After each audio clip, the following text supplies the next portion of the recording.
Hi, everyone. Thank you so much for coming. I'm very happy to be here, as he had mentioned before. I'm actually leaving back home tomorrow, so this is such a nice ending to my trip. But yeah, today I thought I'd take you through a little bit of my journey so far, my inspirations, and what I kind of aim to do in the future. Yep. Vanakkam is a Tamil text. I am a multidisciplinary artist from Tamil Nadu in South India. I work in a lot of different mediums. Digital illustration was the beginning, but now I kind of have expanded into murals and performance art and installations and textile work as well. I thought I'd take you through some of my commissioned work so far and how they have been kind of influenced by my personal illustration and projects. And finally, I'll talk to you a little bit about the show that has opened, or was open and has now unfortunately closed. So as you can see, my work is quite colorful, bold, very much inspired by my Dalit and Tamil heritage. I see that the body of my work is kind of in an intersection with caste and gender and conservation and futurism. I try and create characters that are kind of more evidently South Indian and is recognizable to me and my community, especially in the space of sci-fi, which I kind of grew up around, like animations and comic books. And Studio Ghibli, I was such a nerd about them. But it was always kind of hard to see like brown bodies or just South Asian culture in general, right? So that was kind of a space that was interesting for me to explore. So this is like an archival imagery of pictures that I've taken when I go back home to Vellore and Tirunnamalai. You can see that a lot of it is being translated into my work, especially the pop colors. The image in the right is actually my neighborhood in Vellore. There's an image of my parents getting married somewhere on the right-hand side. Also, I'm very much inspired by like hand-painted typography, which is unfortunately like a dying art in India, but in like rural areas, you can like see them very evidently thriving. So I actually started out as, I have a kind of a convoluted way of getting into what I'm doing now. I studied fashion, but didn't actually end up doing anything in that space. I worked as a graphic designer for a long time. And started kind of illustrating on the side when I felt a little bit unfulfilled and a little jaded. You can see that being translated into the comics here, the inability to wake up in the morning on time and feeling like I was just floating around. I actually started illustrating as a way of journaling my emotions and thoughts at that time. And pre-pandemic, I had quit my job as a graphic designer and had a lot of time on my hands, so continued kind of documenting like everyday life in the form of comics and illustration. This particular series talks about like the misinformation that was going on during the pandemic, and also images like these are personal projects as well. Just the feeling of being stuck inside and my addiction to the phone and doom scrolling at that time. So my work is also kind of gone through a phase of me trying to figure out who I am, what I want to say, and you can see that with my personal projects. During the pandemic, I had also moved to Goa, and I was kind of inspired by nature and being surrounded by nature, so I started creating characters that were kind of interconnected with nature. And as I was putting out personal projects on social media and just on my website, I started getting commissioned for the similar like similar mind space and similar thought processes from brands and organizations. These were created for a conservation and conservation organization in Goa and Bombay. This is the commission that I did for Absolute on the right. For Women's Day, I wanted to explore kind of interconnectedness and solidarity amongst women.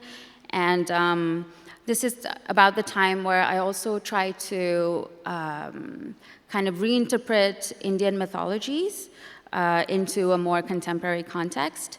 And I wanted to explore thoughts on like menstruation being a taboo and kind of reinterpret that in a more accessible and understandable way. This is a more recent commission for New York Times. I find that my work, because it's so bright and colorful, it's, I hope that it's maybe like a more engaging and easily accessible way to talk about things that are a bit more dark and serious. And you can also see, I also started exploring with mural commissions and graffiti art. This was done in Tamil Nadu, my hometown. It features, I was quite inspired by the fisherwoman folk in Chennai, and I wanted to explore Tamil typography. It translates to providers and protectors. I wanted to use colors and textures and represent the community in which my, my sort of canvas exists in. These are some of the other examples. This was also when, after kind of trying to figure out what I wanted to say, I've also made some personal kind of projects, in kind of encompassing queer culture. I find that my work and I are kind of growing at the same time as I try to explore different kind of ways in which I want to say what I want to, wow, brain freeze. Basically, I'm trying to grow and use the platform of visual language as a way to find more about myself, if that makes sense. And this was a commission that I did for It's Nice That, based on one of my favorite drag queens ever, Sasha Velour.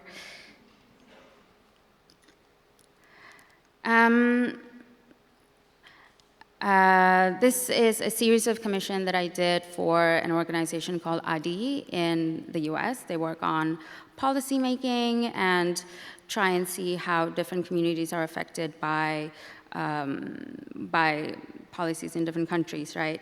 And I found that it was important for me to kind of seek out and use my visual language as a way to collaborate with organizations and publications that have a more relevant socio-political context.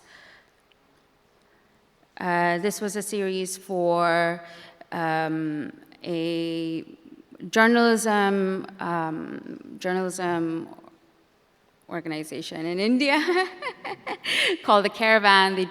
They're one of the only ones that are kind of transparent and are kind of visceral in the news that they put out. And this particular issue was talking about Ramayana from a different kind of lens, Dalit and Muslim lens. And I've also tried to do collaborations and commissions for anti-caste-based organizations that uses like evidently iconic Dalit imagery. For instance, the Dalit History Month illustration was done for Equality Labs that works on kind of empowering and educating in the anti-caste space.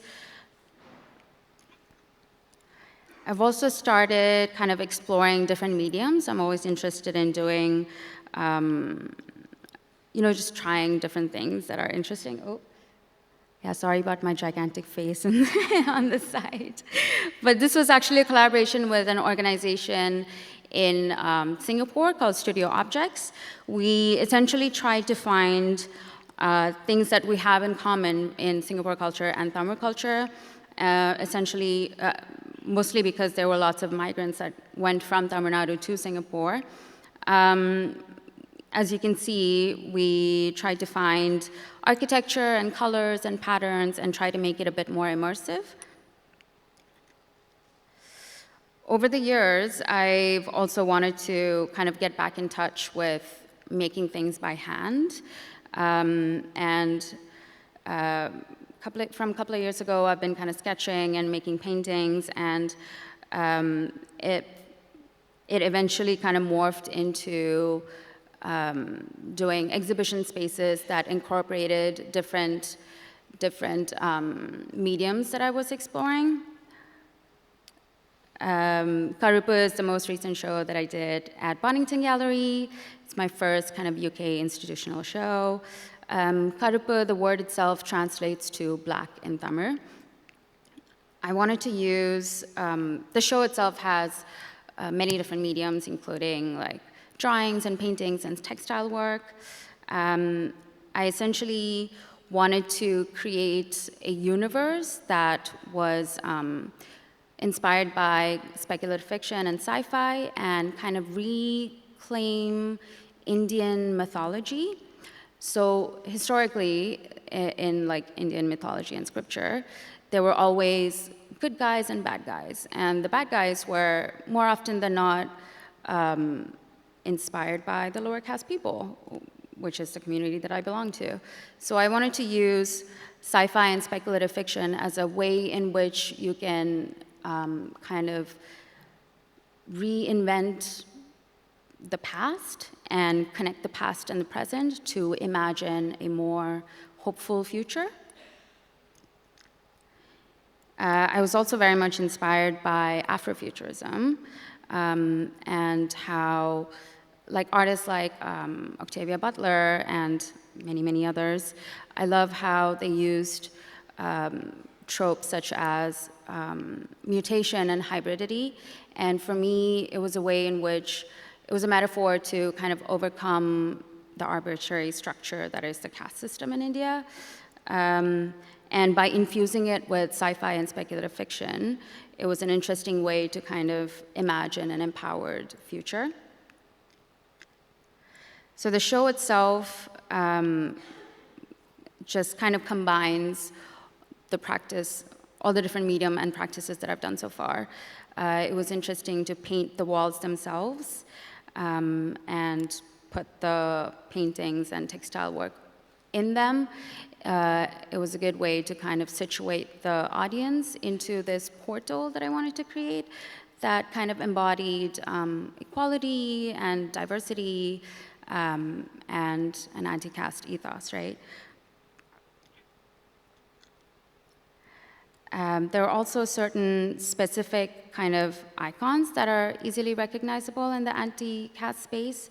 For instance, the pare drum is used in the Pariar community, which I belong to. We historically used to be drum players for funeral processions and for like news in towns, and you know, we were historically discriminated for that as well. So I wanted to kind of reinvent that and see how that would be situated in this imagined kind of future.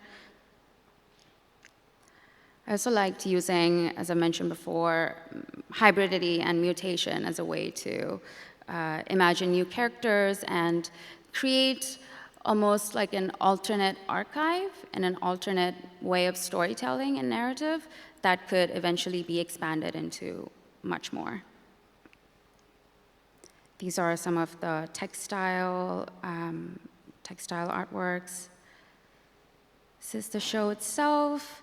I also very intentionally chose the color of blue to paint over in the gallery because blue is a symbol of kind of coming together and unity in sky. It's also the color of our Dalit flag. Ambedkar, who was one of the pioneers of anti-caste space and also made the Constitution of India, he was always known for wearing blue suit. So I kind of wanted to incorporate that and be inspired by using things intentionally. And yeah, this is one of the pictures of the show itself. As you can see, it has a lot of my graphic design background and love of comic books and sci-fi has kind of accumulated into, oops, I'm so sorry, accumulated into this space. And yeah, I think moving forward, my intention is to kind of represent the community that I belong to, the Dalit community, and also other marginalized communities in forms of joy and togetherness and yeah, create and envision a better future beyond the arbitrary structures that kind of exist today. Yep, that's me. Thank you.